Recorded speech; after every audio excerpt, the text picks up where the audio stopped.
Good morning class 8th। आज दिनांक 22 अप्रैल को हम लोग अनेकार्थी शब्द हिंदी व्याकरण में अनेकार्थी शब्दों को समझेंगे। इन्हें हम इससे पहले भी कक्षाओं में आप पढ़ चुके हैं। अब देखिए, पहले हम बात करते हैं परिभाषा की। तो परिभाषा क्या है?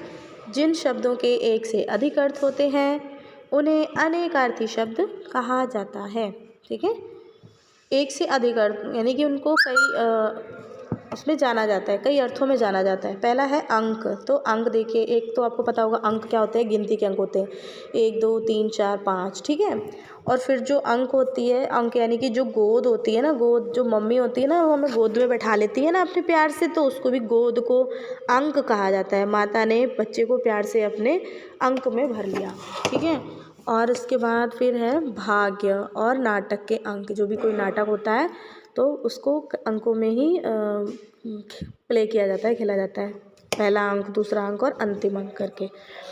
ठीक है, फिर है हमारा अंबर। अंबर यानी अंबर हम आकाश को भी कहते हैं, अंबर पर्यायवाची है। और वस्त्र यानी जो कपड़े होते हैं ना, उसको भी अंबर कहा जाता है, और अमृत को भी अंबर कहा जाता है।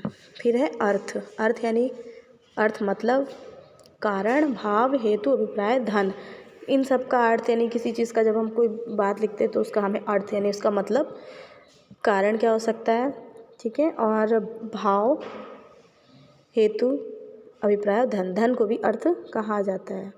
फिर है अवकाश। तो अवकाश यानी छुट्टी, अवसर, किसी चीज़ का अवसर मिलता है यानी मौका मिलता है तो हम उसे अवकाश कहते हैं। अंतराल यानी कोई कार्य करने के बाद जब दोबारा कोई कार्य करना होता है, तो जैसे आपकी बेलाएँ लगती है उसके बाद आपको थोड़ा समय मिलता है भोजन वेला का, है ना, थोड़ा अंतराल मिलता है ना, तो उसे भी अवकाश कहा जाता है। अंतर, दो चीज़ों के बीच में जो अंतर है, दूरी और भेद, इसे भी हम अवकाश कहते हैं। ईश्वर, परमात्मा, स्वामी, शिव, पारा और पीतल, इन्हें ईश्वर कहा जाता है। ठीक है, उत्तर। उत्तर एक जवाब होता है, एक उत्तर दिशा होती है, एक हल होता है, और अतीत यानी कि बीता हुआ समय। कर। कर देखिए, कर क्या है? हाथ। ठीक है, और एक टैक्स होता है जो सरकार में जमा किया जाता है। किरण और हाथी के सूंड को भी कर कहा जाता है। काल। काल यानी समय, भूतकाल, भविष्यकाल, वर्तमान काल।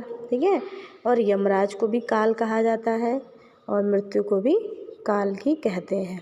कल, एक तो बीता हुआ कल होता है हमारा, एक आने वाला कल होता है, और जो मशीन होती है ना उसको भी कल कहा जाता है। कनक देखिए, कनक धतूरे को कनक कहा जाता है, गेहूँ को कहते हैं, और इसके बीच में देखिए कॉमा नहीं लगाया तो लगा लीजिएगा। गेहूँ और सोना भी होता है जिसे कनक कहते हैं, पलाश को भी कनक कहा जाता है।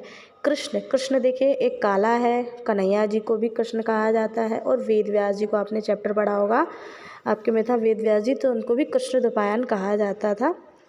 ठीक है, वेद व्यास जी को भी कृष्ण ही कहा जाता है। खल। खल दुष्ट होता है, खल धतूरा भी होता है, और एक कूटने का खरल होता है ना, उसको भी खल कहते हैं। दवाई कूटी जाती है उसमें, डॉक्टर लोगों के पास में होती है नहीं, वाइट वाइट सी कटोरी और पत्थर की, उसमें एक पीसने वाला होता है, उसमें दवाइयाँ पीसी जाती हैं और डॉक्टर साहब देते हैं। ठीक है, तो उसको भी खल कहा जाता है।